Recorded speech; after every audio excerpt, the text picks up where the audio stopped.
The Pixel 7a is $100 cheaper than the Pixel 7. So this is $500, this is $600. And this is actually the smallest price gap we've ever seen between a regular Pixel device and like the budget Pixel A device.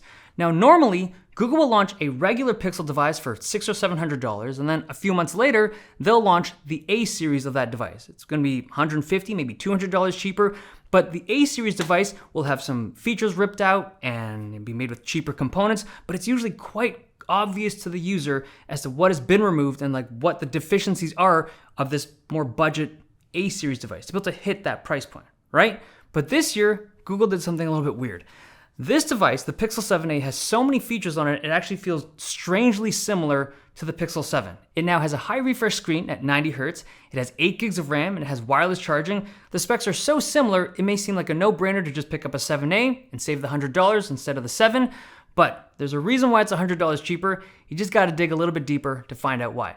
Okay, let's start off with the camera system. So it's now running a 64 megapixel main sensor that gets binned down to 16 megapixels. Now, in good lighting condition, the 7a is excellent, and it's really close to the regular Pixel 7.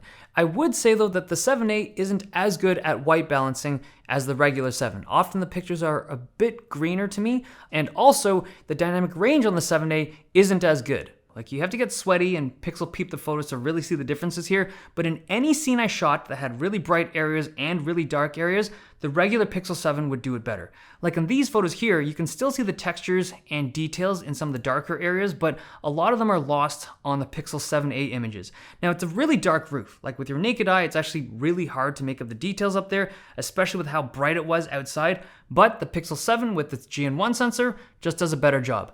The ultra-wides on the 7a are quite good. I'd say that they're actually quite similar to the Pixel 7. It's just that the 7a has a wider FOV. I think this hits 120 degrees. The low-light photos on the 7a are good. It is a Pixel device with night sight processing and the Tensor G2 chip, but these same shots were usually better on the Pixel 7. Like, text was sharper on the Pixel 7, and when you zoom in, a lot of the details just look cleaner over the 7a. It's not substantial, but it is noticeable, and I'd say very consistent across all of the low-light images that I took.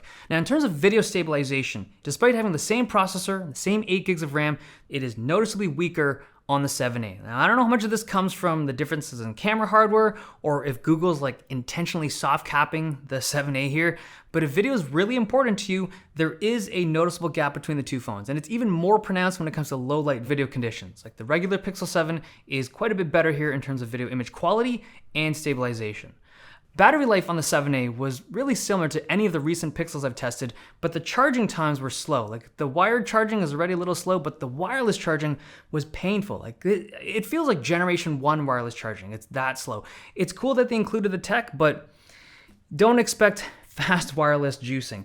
One thing I noticed though, the default setting on the screen was 60 Hz. I had to enable smooth display to be able to get that 90 Hz. And it's just strange because like the regular Pixel 7, it's 90 Hz out of the box. So I don't know if that was done with intent or just like a review sample thing.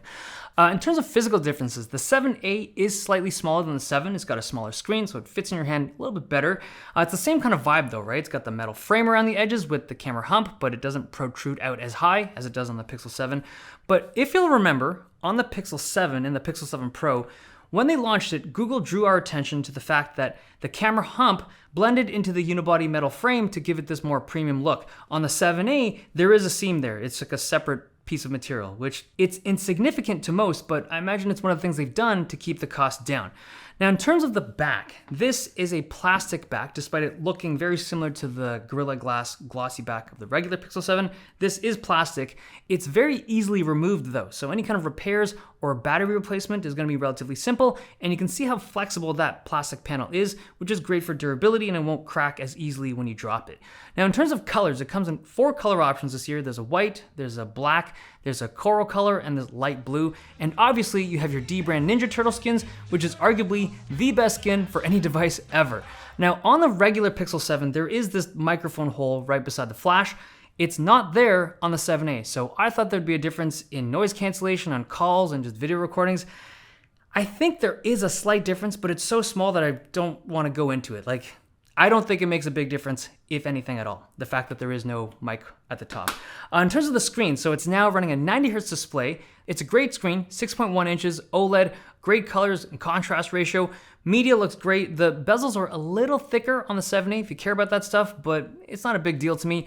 The 7A hits about 500 nits in manual mode, very similar to the Pixel 7, and same with adaptive brightness outdoors. They're both around 900, 950 nits, so very similar screens. The speakers and haptic motors are quite similar between the two devices, but I did notice that the 7A had slightly worse thermal performance than the 7 in really demanding games. But yeah, the Pixel 7A for $500 gives you an awesome phone, but if you care about photos, videos, the Pixel 7 is better. I also think in terms of pricing, like sometimes you'll see like, why buy this for $500 when this thing goes on sale for $450?